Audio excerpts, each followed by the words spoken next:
This must be the end of the movie. Yeah, it's getting close to that time. Dan Daly gets the girl.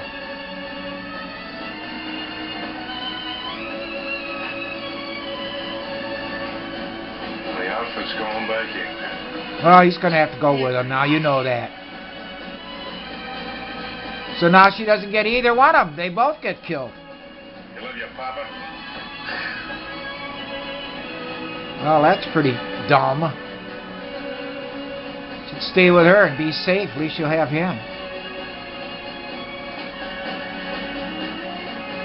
A lot of blasted fools it takes to make an army.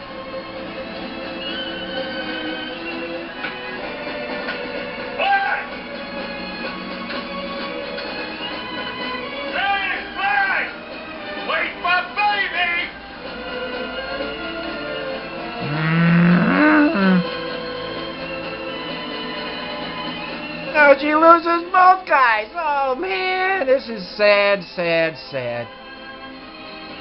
Oh, wow. Never sees either one of them again. Oh, wow. Alright, get up in front there. No gun, no nothing. Just going with them to get shot at. Ta-da! Da da da da da da da da da da.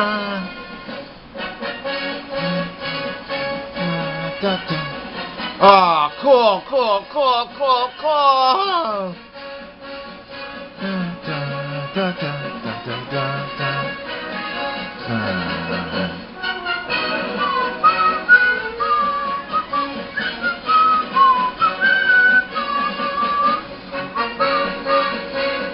Da, da, da, da, da, da. United States Marine Corps.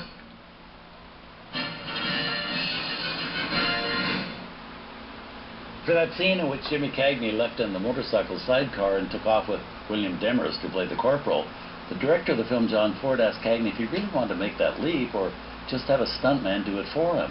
But Cagney was aware that Demarest had driven motorcycles during combat in World War I, so he really wasn't worried. Ford said, all right, but I wouldn't do it. So they started filming.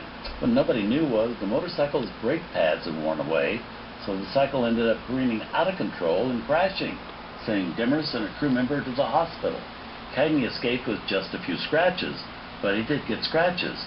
As Jimmy made his way back from the crash, Ford just stood there quietly smoking his pipe, and he said to Cagney, "What did I tell you?" Up next, another film based on a Maxwell Anderson play, this one totally different, about a distraught mother who realizes her darling little daughter is not only a bad little girl, but lethal. Tonight on Turner Classic Movies. Ah, the bad seed. To the health, the bad seed. All right, 1956. And you won't think your kids are so bad when The you baby. see the children of the damned. Oh, Ruth Roman, 1973. Oh, cool. Oh, yeah.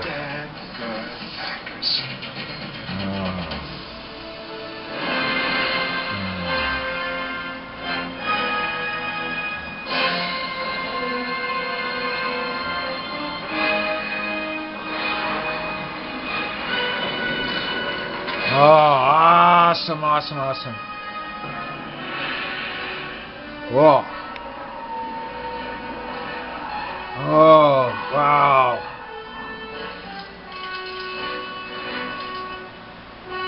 Right, lots of cool special the effects. glories of stop motion. King Kong. I'll never forget that. I'd always been fascinated with films ever since, because my parents loved to go to movies and they always took me. Images like that had never been put on the screen before. I didn't know how it was done, and that was half the charm of the picture. But my father knew somebody who had worked at RKO, and he told me about how it was done stop motion.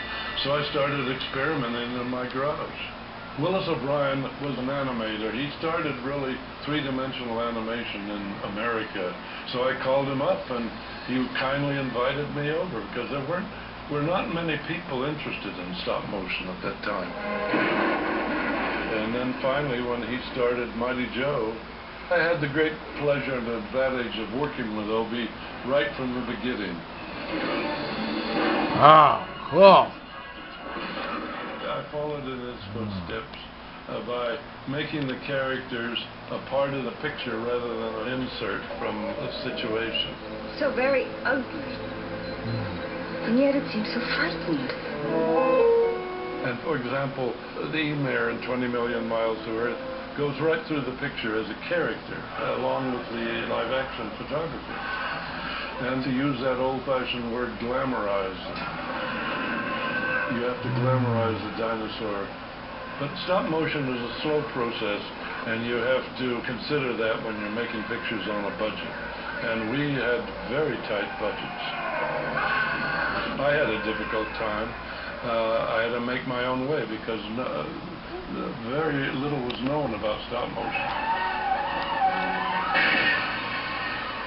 I would say 95% of what you see on the screen is the first take. And sometimes when I sit in the theater and watch it, I cringe and say, oh, if I'd only taken 10 minutes more or reshot that scene.